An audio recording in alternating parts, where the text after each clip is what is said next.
Thank you for joining Direct Women for today's webinar, Directors' Perspectives, What Corporate Boards Need to Know Now. My name is Kelsey Velma, and I'll be your technical moderator behind the scenes. I'm the Director of Programs and Operations here at Direct Women, and I'm excited to be hosting today's session. Before we get started, I'd like to run through a few housekeeping notes. You should all be able to see the screen right now and hear my voice. Attendees, however, are muted, so although all of you can hear me, we cannot hear you. That said, you can still ask questions and we encourage you to do so. Please submit your questions using the Q&A feature in the Zoom console, not the raise hand or chat features. Feel free to submit questions at any time during today's program. Today's webinar will be approximately 1 hour with 45 minutes of content followed by a few minutes for Q&A. Links to our speakers' biographies will be provided in the chat once the program has begun. Lastly, there will be a short survey at the end of the webinar that we hope you will complete. It's only a few questions, so it shouldn't take more than 2 to 3 minutes tops. With that, I will turn it over to the moderator of today's program, Kim Cheney. Kim? Good afternoon and good morning, everyone. Thank you so much for attending this Direct Women webinar. Directors' Perspectives, What Corporate Boards Need to Know Now. My name is Kim Cheney, and I'll be the moderator for today's program. I'm Executive Vice President, Chief Legal Officer, and Corporate Secretary at Aptar Group, Inc. Prior to its acquisition in August 2022, I also served on the board of NeoPhotonics Corporation, an NYSE publicly traded optical components company. For 17 years, Direct Women has focused on fulfilling its mission to increase the representation of women lawyers on corporate boards. I am also a 2022 alumna of the Direct Women Board Institute and a member of the Direct Women Board of Directors. Our work includes identifying highly qualified women attorneys and helping them position themselves for service on the boards of major companies. Through our programming, Direct Women helps to create a pipeline of women legal leaders who can effectively serve in corporate boardrooms. We can also serve as a resource for companies seeking qualified women board candidates. So I'm going to introduce our panelists. I'm pleased to have, first of all, panelists Christine Spatafor, Vanessa Allen Sutherland, and Simone Wu here with me today. Christine is CEO of Spatafor Clay Group, a management consulting firm and a BBC commentator. She currently serves on the board of Boyd Gaming Corporation, where she is chair of its governance and nominating committee and a member of the audit committee. Christine previously served on the boards of Kindred Home and Intis Care. Christine is a 2008 alumna of the Direct Women Board Institute. Welcome, Christine. Thank you so much. Allen Sutherland is Executive Vice President, Government Affairs, General Counsel, and Corporate Secretary at Phillips 66. She currently serves on the board of Dominion Energy, Inc., where she serves on the audit and nominating governance and sustainability committees. Vanessa previously served on the board of Eastman and Southern Company Gas. Vanessa is a 2002 alumna of the Direct Women Board Institute. Welcome, Vanessa. And finally, we have Simone Wu, who is Senior Vice President, General Counsel, Secretary, and External Affairs at Choice Hotels International. She currently serves on the board of Alarm.com Holdings, where she serves on the Compensation Committee. Simone is a 2014 alumna of the Direct Women Board Institute. Welcome, Simone. Thank you all for being with us here today. So before we jump into the substance of what corporate boards need to know, I think it would be helpful for our audience to get to know each of you a little bit better. Let's start by having each of you tell your board story. So we'll start with Christine. Can you tell us a little bit about how you got on a corporate board? Yes. The thing that I've learned the most about corporate boards, but whether they're public or private equity or nonprofit, is that it's all about networking. The way I got on the corporate board is I was giving a keynote luncheon speech. There was a gentleman in the office, in the audience. I did not know him. After the luncheon, he called his friend who was chairman of the board. And he said, I know you're looking for a new board member. I know there are 4 men in contention, but you really need to meet this woman. And so I met the chairman of the board and went through the interview process and the vetting process and was selected. So I guess my most important message to everyone who's with us today is someone's always watching. So you don't know where those invitations might come from, but it's typically all through networking. Perfect. Thank you for that. Simone. Yes, so I agree with you, Christine. It is about the network. I will say I was thrilled to join the board of alarm.com in 2020. It was a little bit more indirect in the sense that I'm not quite sure exactly how I got on their radar, but it was through a search firm. And in the end, though, there were certainly people in my network who knew people that were involved with the company or with the search firm and so on and so forth. So I believe that behind the scenes, there might have been some, introductions or, referrals being made.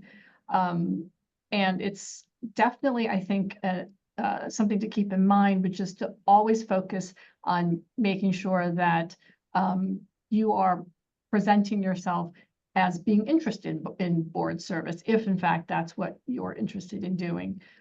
To make sure that people know that. And I think that that is a way where, through the network, whether it's direct or indirect, somebody might think about you when that opportunity arises.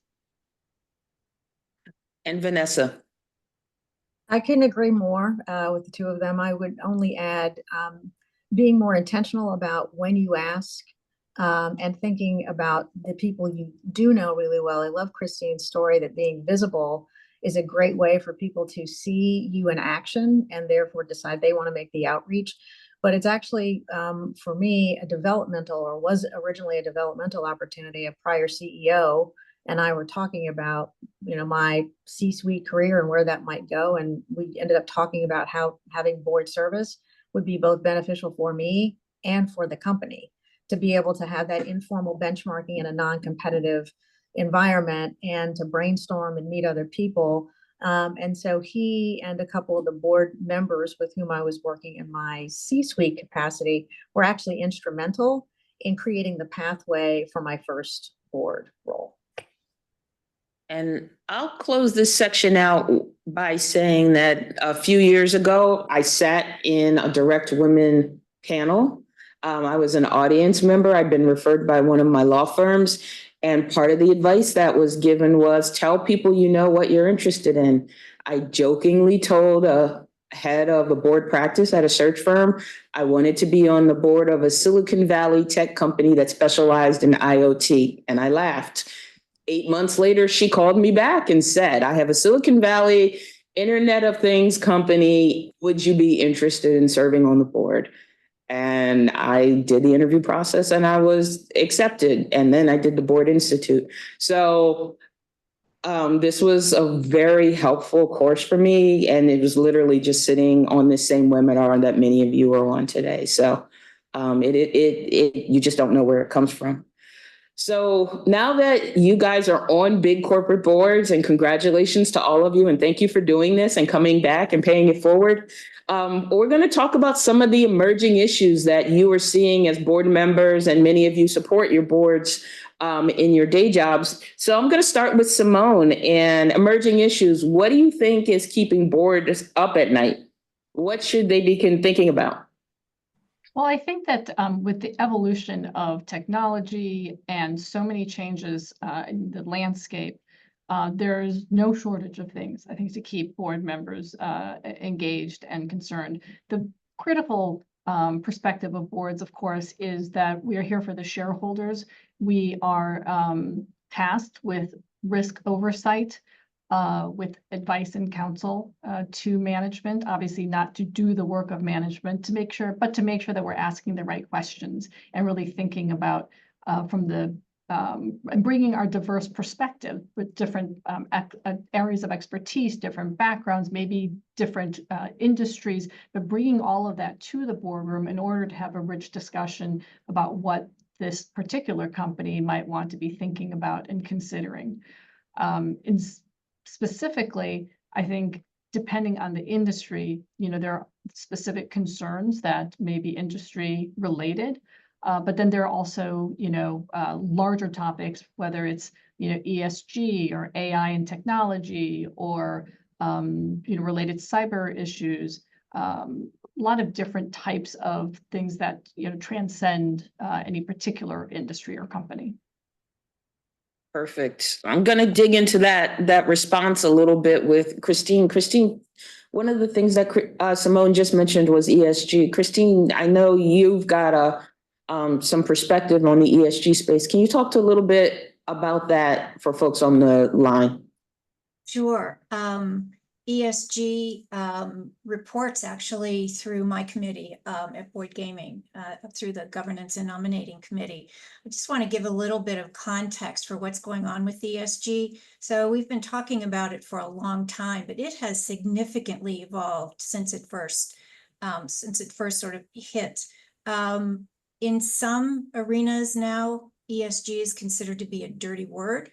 I see some of my corporate clients moving from ESG labels to corporate sustainability.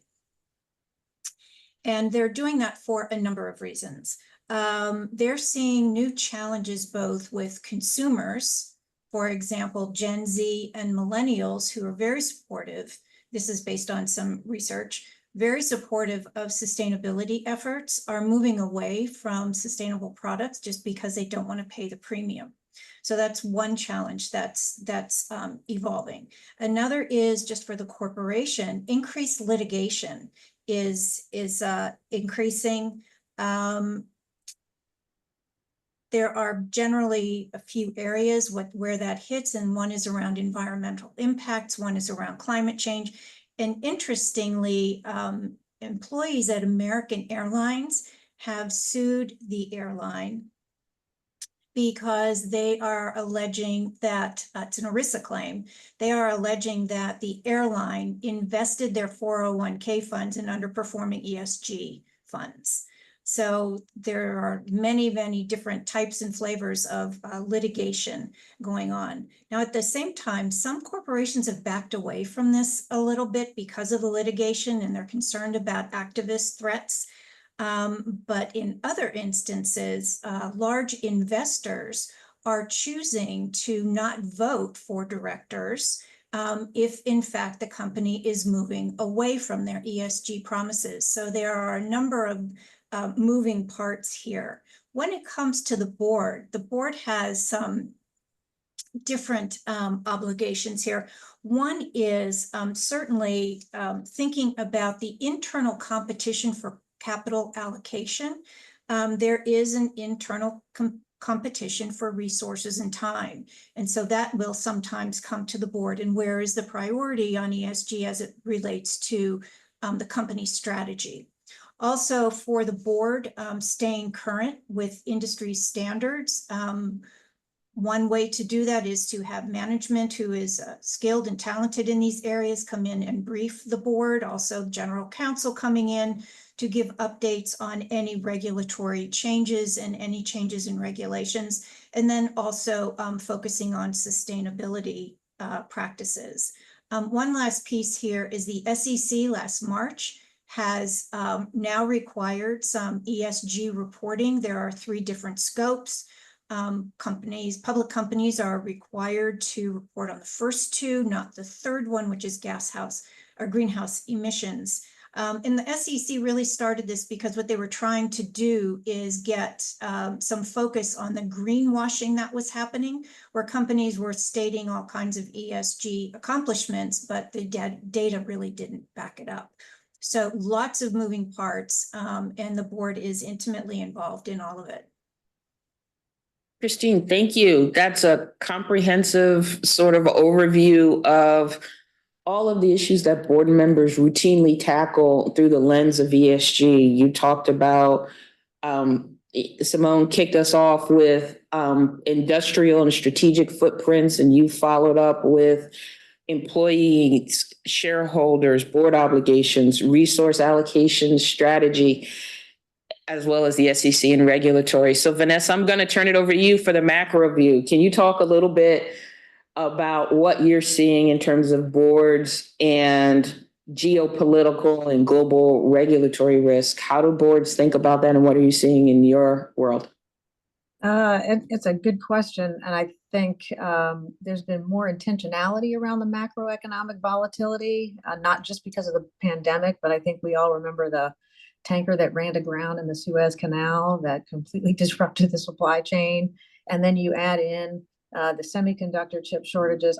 Boards, the expectation is now that that global framework and our interconnectedness is something that the boards must be aware of, even if they, in theory, are a domestic company, because to the extent their supply chains, their employers, partnerships, their contractors, and anyone else that's supporting the value chain is affected by those macroeconomic issues, or quite frankly, global instability and regional conflict and war. The boards really are expected in this new climate to be Janes or Jacks of all trade, and to have a broader, more enterprise-wide view about how their role in oversight is going to protect the company's long-term interests and build in resiliency. Are they asking the right questions? Do they know enough about what's happening around the globe to anticipate if management is having a gap or is not thorough in its analysis? Are the board members a backstop or a gap filler for that kind of risk analysis and exposure? And I think what I'm seeing, Kim, is that at the end of the day, there is not enough scenario planning. By definition, we can't plan for a black swan because you can't anticipate it.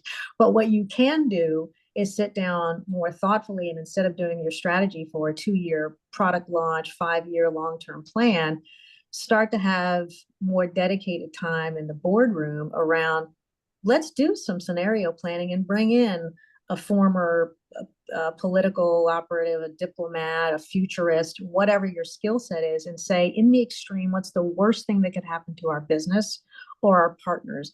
And have we thought all the way through from, inception of that idea through to execution and then recovery, and how is management prepared to deal with what we're working through in these scenario plans?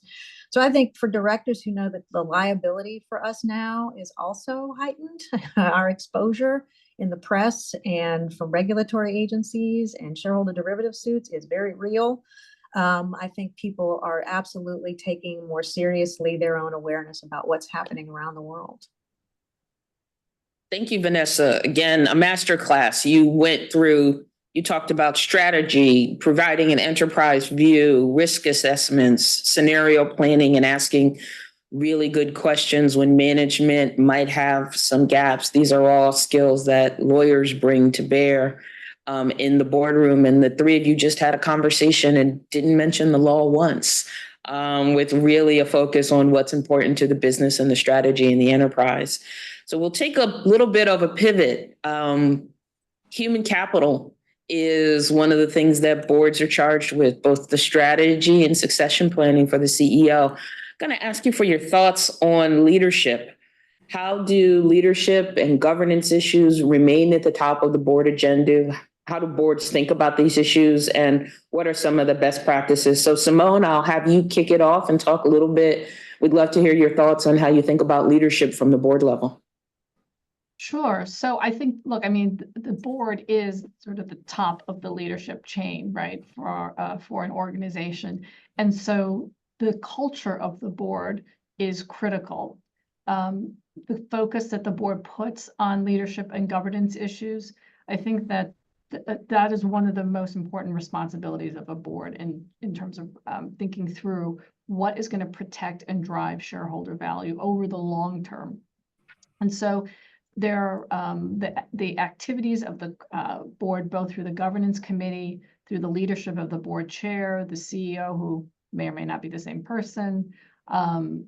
Those are the types of things that I think it's really critical for boards to focus on, and for board members to think about, what is my personal responsibility as a board member to help support and drive that positive culture, that attention to governance issues, the attention to best practices. So making sure that advisors, whether it's the board's outside counsel, whether it's the general counsel, whether it's the auditors, compensation advisor, all of these different people. What are they bringing? What value are they bringing? Are they presenting not only advice on what this board is doing, but are they helping by sharing what others are doing? What are they seeing as best practices? What could this board, what could we be thinking of maybe that, because they're in the meetings, what are we talking about? Are we talking about the right things? And having the relationship with those advisors so that, they are free and they are encouraged not just to advise on specific, sort of agenda items or, things, but having a more free conversation. Again, it could be with the audit chair, it could be with the governance chair, it could be with, the board chair or the CEO, whoever it is, but those relationships are really important. The relationships between the board members, the relationships between board members and management, the relationship with the various advisors. Simone, great points. I'm going to come back to the relationship point for all of the panelists, but Vanessa, I'm going to ask you to talk briefly about directors, how they present in the boardroom, how they come in either as an expert or as a generalist. It would be very easy for a lawyer sitting in the boardroom to try to be a lawyer as opposed to an enterprise-wide board member. Can you talk a little bit about the perception of board members who bring an area of expertise and what's expected at the table? Oh, that is one of my favorite topics, actually, because I think for lawyers in particular, or accountants, anybody that is rewarded and awarded for being a deep expert, sometimes it's hard to let that identity go. And when you're in the boardroom, it ultimately feeds into every proxy that you see. There's a reason there's a board matrix, skills matrix, because the goal is to have as much enterprise thinking and breadth with a small number of seasoned, experienced people to be able to bring to bear resolution, challenging questions, supportive analyses, and help for management in the room. And if you come into that space with one expert skill set, you are crippling the board's ability to really be enterprise-wide thinkers and deal with novel topics. And I named a few a minute ago. I'm sure none of us would have thought supply chain issues, pandemic, geopolitical, other political. Those things just have over the last 4 years underscored the fact that if you are, I'll pick something, you're a labor and employment expert or you're a cyber lawyer, that's useful, but all of the positions that you need to take in the boardroom may or may not relate to that. And being able to help a company navigate through existential threats, through safety issues is still your responsibility once you assume the fiduciary responsibility to help it generate value or enhance value creation for the shareholders. And so I do think as lawyers in particular are thinking about this, I would think of looking at the dynamic issues that companies face, SEC disclosure requirements, which are signaling to people they want you to be risk managers, not lawyers. And so making sure that you step away from being the lawyer in the room and really think about how your board oversight is helping a company address enterprise risk issues. And the kind of rigor and analysis that lawyers are taught is really great because in many ways they are like engineers and accountants. We're very methodical, we're very thoughtful, but being able to use that in a way that elicits innovative thought and spurs people to new thinking is really your role in the boardroom. It's not to criticize and tell them no and this why it's wrong. It's to really help them ultimately get to the end game for the benefit of their employees and shareholders. Perfect. I am going to add for all the lawyers who are on the phone, there was a robust dialogue amongst NACD and the SEC and a few others when the cyber rules came out, because there was a proposal to have should boards have cyber directors, and the resounding conclusion of the governance community is boards need folks who have well-rounded experiences. And so there's definitely a perspective that to be a single expert is important, but it is not the primary driver of conversations around the board table. It has to be a conversation amongst peers who bring various viewpoints and frames under which they use to analyze difficult issues that many of our folks in leadership will deal with. And so I'm going to make the pivot to board culture, driving those conversations. What makes an effective board? Let's talk about the elephant in the room, board relationships. How do you integrate as a new board member into an established board, or how do you understand the culture of the board? Because everybody at the table is technically peers. So I'm going to kick it off. Christine, I haven't hit you with a question in a little bit, so I'm going to start with you, but it would be great to get everybody's perspective on board relationships. How do you build them? Are they important? Board relationships are critical. It enhances decision-making. And I don't want to call it a debate.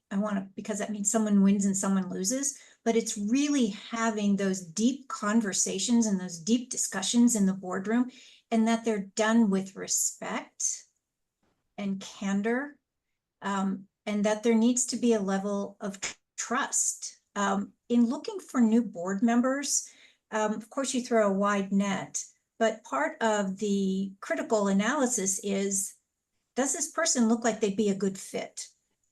Because that goes straight to board culture. Culture for the organization is set at the board level, and we set the tone for the organization. And so people who are grandstanders, people who want to take up all the space in the room, people who are the table bangers, those aren't the people we're looking for. We're looking for people who are thoughtful. We are looking for people who have diversity of thought. And on diversity of thought, I just want to mention diversity in general, because this comes up so much when I'm having conversations with my corporate board clients. When you're looking at diversity, that does not mean you are excluding exceptionality. So it's incumbent on the boards, when they're looking for new board members, don't look in the usual places. Look in the places you haven't looked before, because there's tremendous talent there. And that's one thing that I work with my corporate board clients on.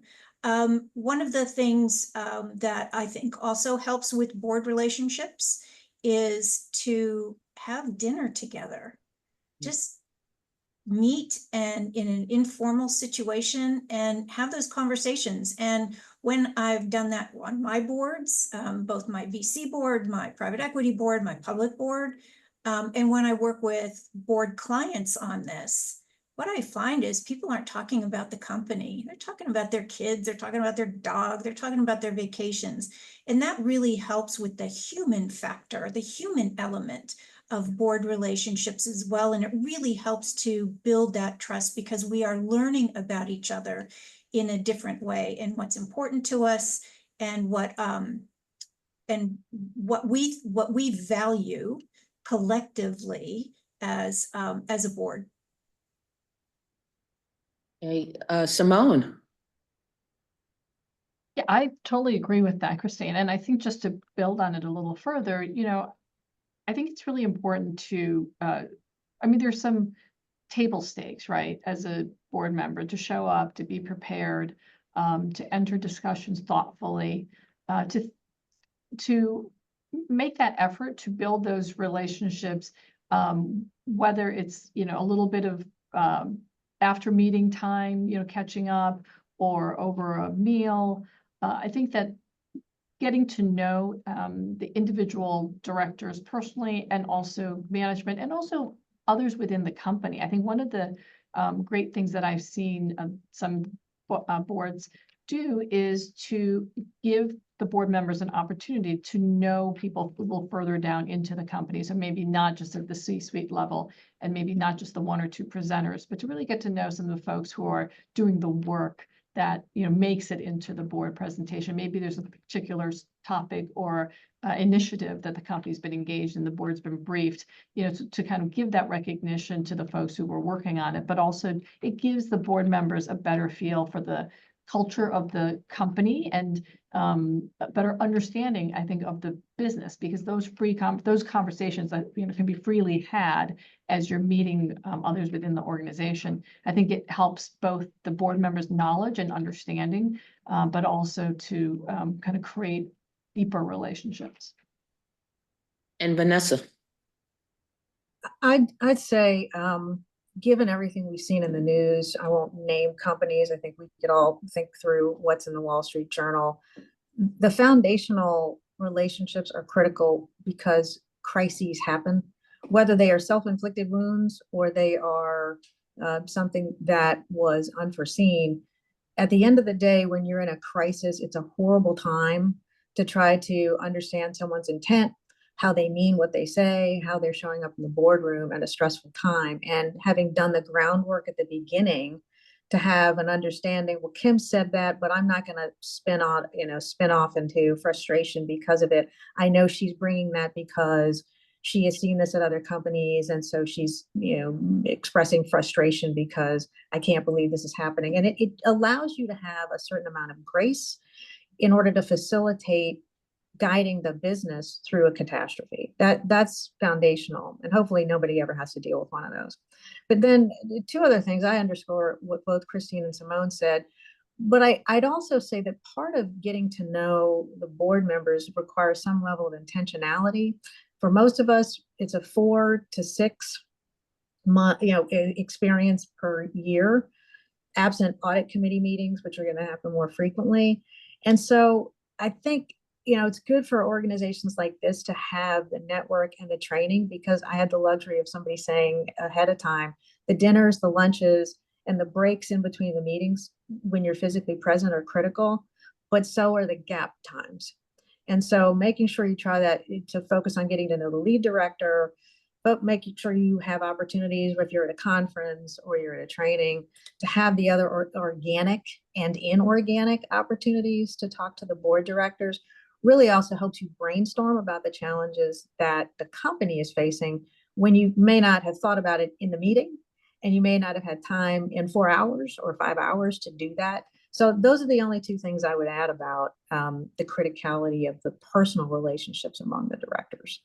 Yeah, and to add on that, I was sitting in Chicago, but on the board of a West Coast company. So I would fly in a day early and try to have dinner or coffee with the rest of the board members were West Coast based, and they were in the same community. So going early to have coffee or dinner with people at their homes was a pretty common, it's a pretty common activity. And meeting people where they are, having conversations about things that are important to them that you share in common, so that when you're sitting in the boardroom and you're asking questions, people know that it's part of a series of positive intent. It's not you being difficult, you're just asking questions, but those relationships have been built over time. And the expectation is relationships are built between board members as peers. And that's not something that's evident when you're not in the boardroom or you're not supporting the board as a corporate secretary, how important those relationships are. I heard one person say, you're going to be on a board an average of 10 years, which is longer than some people's marriages. So you might as well get to know the people around the table pretty well, especially as Vanessa said, before a crisis. We're going to do a couple questions more for the panel and then turn it over to, we'd love to get folks' thoughts on some things in the news. Vanessa, lightning round, how can lawyers leverage their governance skills and expertise to land a corporate board seat? You've served on a couple corporate boards, you're a high profile lawyer. Tell us a little bit about that space. It's like Jeopardy. I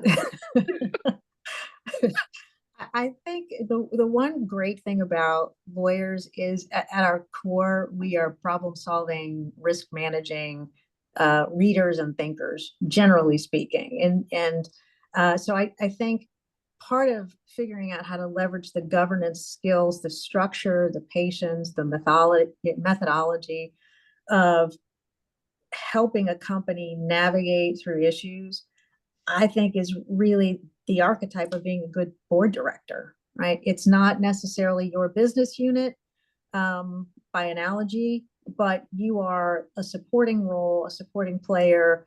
And I like to think of it kind of as a movie set model where I may not be Brad Pitt or whomever's hot now. I don't know who's famous right now, but you may not be the one who gets all of the accolades at the Golden Globes, but everyone knows it's the boom, the editors, the sound checks, the costume designers, of which lawyers generally, by analogy, are playing a part, who really issue spot and keep that production moving forward.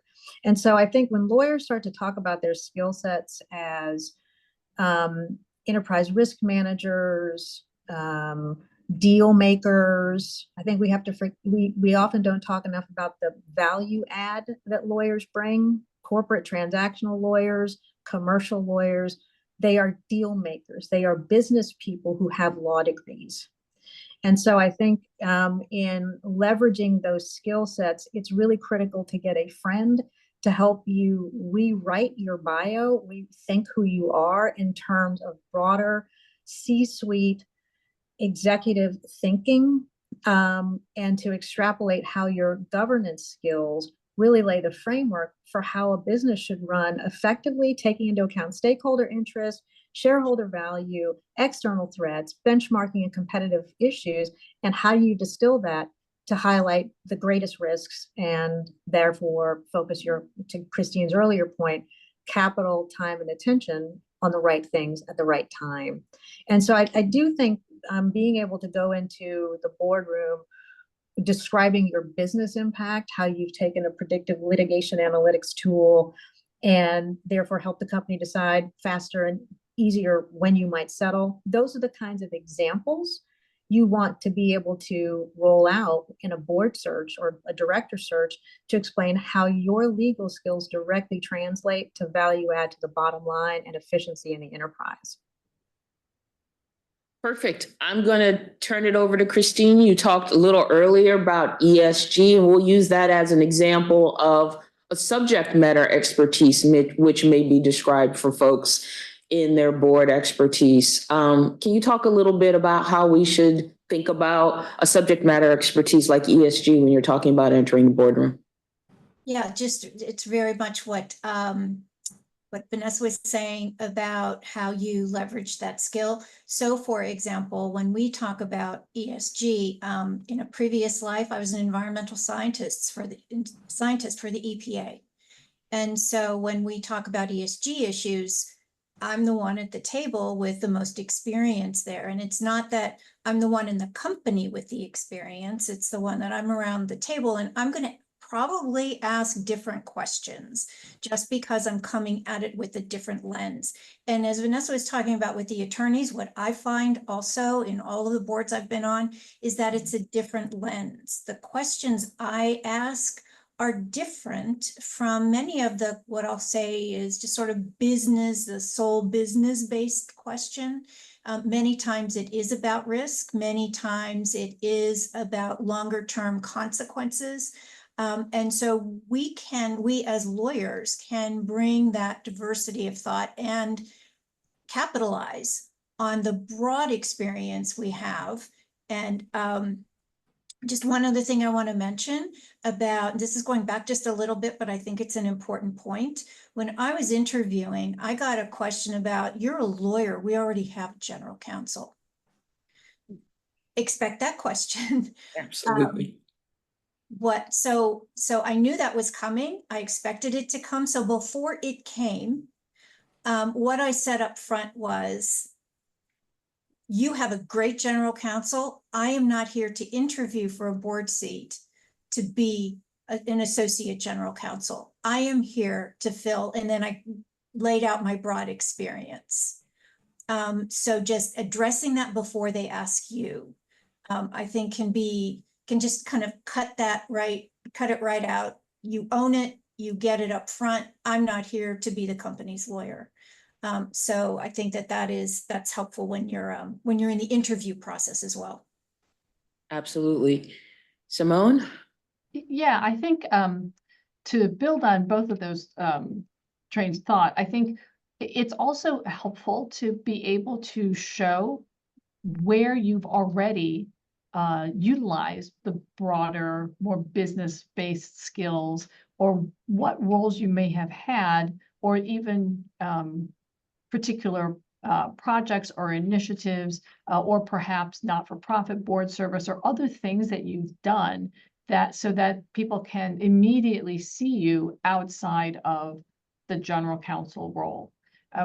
I think there's, a lot of good reasons why having a general counsel or having a lawyer on a board makes sense, because of the perspective that we can bring, because of the types of things that we might think of that perhaps, others haven't, or just to bring a different type of analysis to situations. But I think it's also very helpful as individuals who are seeking board seats to think about how you might present or talk about or highlight those opportunities that you've had. Maybe you've been involved in the business unit, or maybe as an executive, you've been involved in sponsoring, and again, a non-legal kind of work or line of business.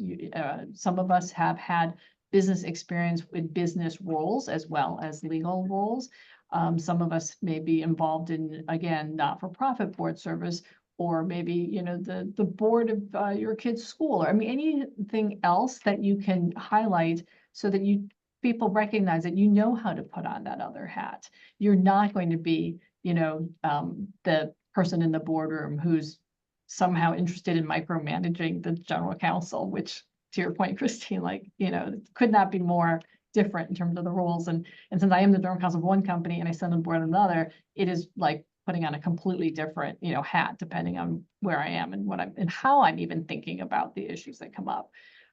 So, looking for those types of opportunities to be able to spread those wings and then have something else to talk about or highlight, I think is very helpful as well. Perfect. No, thank you, ladies, for all of the great advice and roadmaps of ways to think about your first corporate board, and then what happens once you're there, and the questions that should be asked. I am going to do we're going to do something a little bit different. Rather than ask everybody about their personal experiences, we're going to talk about something in the news.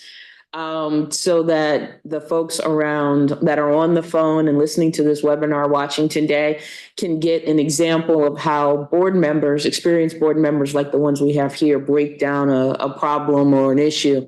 And we'll just cover one. So we know that there was a large aviation manufacturer, we will not name them, who has had multiple safety issues after a couple fatal crashes with regard to a new plane.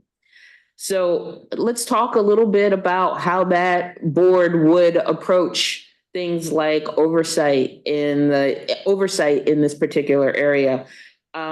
Christine, we don't know what happened there. And crises are hard, especially in companies that have strong product liability exposure. What are the types of questions that you would ask, or that you think about when you think about this particular item in the news, or when you read the article? What was your thinking as a board member of other companies? Yeah, one thing I just want to mention is something that we've covered, which is, again, around the crisis. You want a board that they trust each other, they respect each other, and they can have those really hard conversations and not take them personally. So that they can get to the bottom of what's really happening and how they can help resolve it. Interestingly, that company that will not be named actually appointed a new CEO this morning. Oh, wow. My recollection is that the former CEO wasn't supposed to leave until December. So one question I had was, why didn't the board move the other CEO out sooner? Another question, though, is, and I see this sometimes, how transparent was management's reporting to the board? Was the board surprised by any of this? I don't know the answer to that, but for me, that's a core issue, because if the board knew, Then there is, the liability issue, there's the credibility issue, there's a reputational issue, which is already a bit in tatters, I believe. But if the board was not told about some of these issues, that raises very serious concerns about transparency and compliance, about suppliers, because a subgroup was doing part of the plane assembly and parts. So what did they know? It's the old what did they know and when did they know it? Simone, any thoughts on this particular crisis management scenario? What were some of the questions that you thought about as a board member? Well, I think, again, not having specific knowledge to the particular of the specific situation, but I think, as board members and going to that idea of transparency and trust, as board members, I think Vanessa alluded to this, you're really only there, 4 times, 6 times a year, whatever it is. You really have to trust that management is sharing with you transparently, what's going on in the business. But even with the trust, I think sometimes there's a question of just even if management is being as transparent as they think they should be or as they are, there's a question of prioritization, right? Because management can't tell everything that's happening to the board. The board you're at a certain level. There has a process of prioritization. So I think as board members, one of the things you have to think about is not bad intentions, but presuming that, you've built the trust and all of that, but what are we not asking about, or what is being prioritized so that we're focused over here, but is there a gap? Like, are we, are we thinking about what are the things that we're not thinking about? And then is that okay? Like, maybe it's okay. Maybe there are certain things, obviously there are certain things that you can't really, focus on at a board level.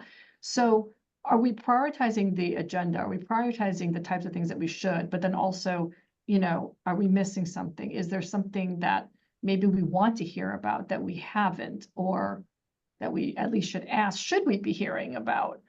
Are there, maybe issues, let's say the pandemic or something, are there issues that are creating such a crisis that we are all focused over here because rightfully so, there is a crisis over here. But does that mean that, maybe there's other things that, we're not covering adequately? And I think that risk oversight and that analysis of what are potential risks, what, order in which should we be thinking about them, what is okay not to talk about, whether it's for this cycle or, we'll put that off to later in the year, whatever it is. I think there has to be a time when, the board steps back and considers all of those things, because you're not going to, even in the best case, you're not going to hear about everything all the time. Absolutely. And before Vanessa sort of closes out this question, if we're going to switch over to Q&A after Vanessa's response. So if anybody has questions, feel free to populate them in the chat or the Q&A box. So Vanessa, what were your thoughts around this case study as you thought about, as you were reading the paper? Everything that's been said, and I'm just going to add, because if we want to get to Q&A, I'm going to make it really pithy and do bullet points. I thought, do they have the right level of skill set in the boardroom, whether that's the one-trick pony question or people who are actually too close in the boardroom? Was there the right level of challenge and contention? For the people who came forward and flagged these safety issues that were ultimately elevated inside and outside of the company, are they being treated like whistleblowers? Are they, how are those employees doing? And so digging down into the morale and labor and employment questions at a time like this, the board really should be on top of that. And third, at what point should we be hiring our own advisors? And so I was thinking, when are they going to get their own counsel, and how are they thinking about their duty and whether that's going to be seen as malfeasance, nonfeasance? And then lastly, really thinking through on this within the C-suite as directors, I was sort of wondering, when are they going to not just look at the CEO, but how rapidly, without disruption, should we as a board be thinking about our executive leadership team? because the transparency questions are good, but there's potentially something broken that they also weren't checks and balances upon each other before these things escalated to a point of real crisis for the company. And so looking at the crisis comms and external stakeholder relationships, where we need to shore up regulator, political, and PR, I would have been thinking, boy, we've got a lot of things to tackle, and we're going to need a checklist and maybe some advisors to help us go through those. Okay. Well, perfect. Thank you so much, everyone, for attacking this particular case study that we see and giving everyone who is on the webinar an example of what happens in the boardroom. I will do one quick, it looks like we have a couple questions in the chat. We've also gone ahead and put a thank you to our sponsors who are located on the screen in front of us. But one question we've seen come through is, how do you create a relationship with management so that they trust you to help them address issues rather than creating, I'll call it a negative cycle. So how does the board and management build that trusted relationship? I'll turn it over. I'll ask Christine and Simone to take a swing at that question, and then we'll turn it back over to Kelsey. Yeah, thank you. One of the things that I think is helpful is to have management report to the board, and not just one or two people, not just the CFO, not just the general counsel, but to have the marketing person, have the human resources person, to have the safety person, compliance. And through those, at least through those formal presentations, we get a little bit of a sense of those people. And then what we do is we have dinner with them. And also, as chair of governance, I've got, relationship with the general counsel. On the audit committee, I have a relationship with the internal auditor. And so those are built up over time, and it really becomes in some ways, it can be a bit of a working partnership when you're trying to solve joint problems. But when management sees that you are an engaged board member, you're not there just 4 or 6 times a year, you are an engaged board member supporting the organization, trying to move the organization forward, advancing the strategy, that we're all on the same team. I believe that those kinds of relationships then just are very healthy and build up over time. Thank you. Great suggestions and paths forward. Simone.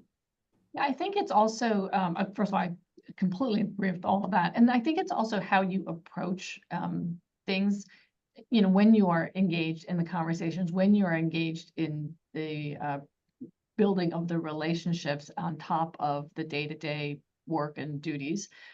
It's how you approach it, right? I mean, it's certainly approaching it with like a gotcha attitude is never helpful. And that's not really the role of the board anyway, right? The board is there to help drive success, not to play gotcha. So I think, as an individual board member, making sure that you're thoughtful about how you bring up issues, or how you ask questions, or how you challenge, things that need to be challenged. I think that's an important aspect of continuing to build the trust that's needed so that everybody understands we're all in this together. We're all, rowing in the same direction. We may all have slightly different roles. And one of the roles of the board is to ask questions or to, poke holes here and there, but it's not to do it in a way that's detrimental to the relationships. It's you're intending to drive the relationships forward. Okay. I would add some additional color from the executive side, having sat in the boardroom and been a sitting executive. After sitting in the boardroom, I think about the questions I hear differently. I've asked myself, what is the board member, what issue are they pointing me towards? Do I want to talk with them separately to see how they've encountered this issue in the past and how they approached it? What is the worry or the issue that is driving the question that is causing me discomfort? And sometimes as an executive, the questions that bother you the most are the ones that you should pay the most attention to. And so really taking that step back to understand what's behind the questions that the board members are giving is often extremely helpful, and one of the things that we've all learned by sitting on both sides of the table. I know we're almost at time. If you had, Vanessa, I will let you go first on this question. If you had any advice for a young lawyer thinking about a board seat, call it 10 years from now, what would you ask them to think about today? Or if somebody is just below the general counsel suite, what are some of the things they can do to prepare themselves for a board seat in the future? I would say one thing, take as much time as you can to develop all of the non-legal adjacent skills, understanding the financial, political, government affairs, to start putting together your patchwork so that when your board time comes, you can articulate to them the complexity that you've handled and the enterprise thinking that you've demonstrated. Okay. Christine? Building on that, I completely agree. Building on that is again, just letting people know that you're interested now that you've got this bigger toolbox and you've got a lot to contribute to a board. One of the things that I did in all my interviews was I actually pointed out direct women, and that there are only 20 women a year, and that I was already pre-vetted. So I actually think that that was helpful. And, so I wasn't being vetted for the first time. Yeah. But again, let people know that you're interested. For all the boards I've been on, they've all been through networking. VC boards, private equity, public, it's all networking. And Simone? I would also say, think about what you're interested in and what excites you, because especially if you have a day job and you're working as associate general counsel or a law firm partner or whatever it is, you're busy. And so you want to serve on boards where you're interested in what that particular organization is doing, where you can feel engaged, where you know you have something to offer. So you have to think about that, fit and that enthusiasm, which will certainly carry over, at the time when people are interviewing you, for example, or, you're kind of going down that process. But it is important, I think, as an individual to think about that too. It's a time commitment, and there are, risks, as Vanessa pointed out, there's liability, and you have to want to do it, and you have to feel that engagement. It's not, oh, I want to sit on a board, I'll sit on any board, because that's just not, it's not going to work for you. It's not going to work for the company either. All good points. And I'll close it out by saying, if you are junior or a direct report to a general counsel, being curious, finding subjects that interest you, it could be art, it could be wine, it could be music. It's the way you build relationships with other board members. If you're curious about other areas at work, it will allow you to bring that full portfolio. Be enthusiastic. Great word, Simone. Be excited about what you're doing, because that'll come out in your board interviews. And then last is make friends, build relationships. As you grow in your career, so will the folks around you, and the folks you serve on nonprofit boards will one day be CEOs, and it will be a natural fit for them to call their favorite friend who happens to be a top-notch lawyer to think about their board. So we are almost at time. The questions we finished all the questions, and I'd like to thank the staff at Direct Women. I'd like to thank Kelsey, all of the sponsors for the programs like this, and of course, all of the attendees. I think we were 400 strong today. So we very much appreciate you spending this hour of your very busy day with us, and good luck with all of you on your board journey. And please keep us updated and join Direct Women when the next class opens. We really would like to see all of you and help you on your journey as well. Thank you. Thanks, everyone. Thank you.